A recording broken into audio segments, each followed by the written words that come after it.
បាទជំរាបសួរពុកម៉ែបងប្អូនបាទពុកម៉ែបងប្អូនដែលធ្លាប់ឃើញផ្លែប្រភេទនេះអត់បងប្អូនផ្លែវាដូចចង្កូវយ៉ាងហ្នឹងហើយស្លឹករបស់វាគឺបែបនេះអានេះទុំហើយបងប្អូនទុំច្រើនមែនទែនហើយដើមនេះគឺបើសិនជាយើងចង់បានផ្លែវាយើងគ្រាន់តែប្រឡេះស្លឹកវាទៅគឺវាផ្លែមកវាអត់គិតថាខែណាទេបងប្អូនអត់ប្រកាន់រដូវទេបាទនេះនៅខាងខ្ញុំហៅផ្លែមូនបងប្អូនបាទផ្លែមូនប៉ុន្តែមូនវាមានច្រើនប្រភេទបងប្អូនអ្នកខ្លះគេហៅ Mulberry អញ្ចឹងទៅ Mulberry ជាភាសាអង់គ្លេសទេបងប្អូនអញ្ចឹងផ្លែមូននេះមូនពូជបាទតៃវ៉ាន់គេហៅមូនពូជតៃវ៉ាន់ព្រោះពូជនេះគឺបាទរសជាតិវាផ្អែមណាវាអត់មានជាតិជូរទេបើពួកអាមូនផ្លែធំប៉ាន់មេដៃ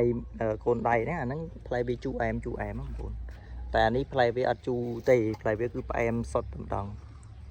ហើយយើងស្រួលដាំណាបងប្អូនព្រោះអានេះយើងគ្រាន់តែកាត់មែកយកទៅដាំគឺវាដុះហើយផ្លែរបស់វានេះបើនិយាយពីរឿងអត្ថប្រយោជន៍វិញបងប្អូនអាចមើលតាម Facebook ឬក៏ YouTube អីគឺគេបង្ហាញអត្ថប្រយោជន៍របស់ផ្លែ Mulberry នេះឬក៏ផ្លែមូននេះ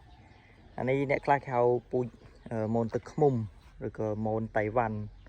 ហើយផ្លែរបស់វាចង្កោមណាបងប្អូនអើយនេះវាទៅផ្លែដុតដីតែម្ដងបងប្អូននេះនេះខ្ញុំថាខ្ញុំចេះតែនិយាយនេះផ្លែវាផ្លែច្រើនមែនទេថា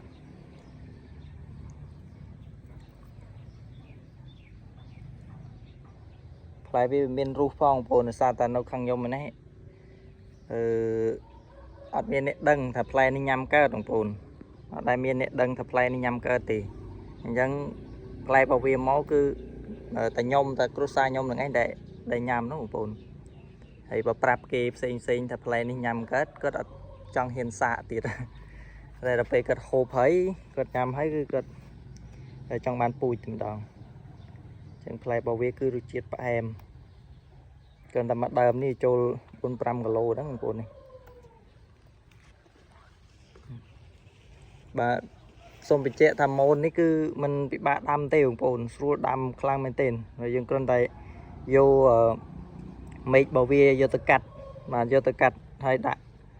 កប់នឹងដីគឺវារស់តែម្ដងវាចាប់រឹសមកតែម្ដងនេះផ្លែវាអូជ្រុះ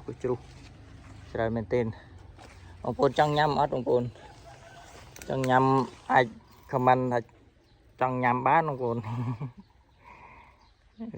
បើនៅចិត្តអាចមកញ៉ាំបានណាបងប្អូនបងប្អូននៅចិត្តនៅខាង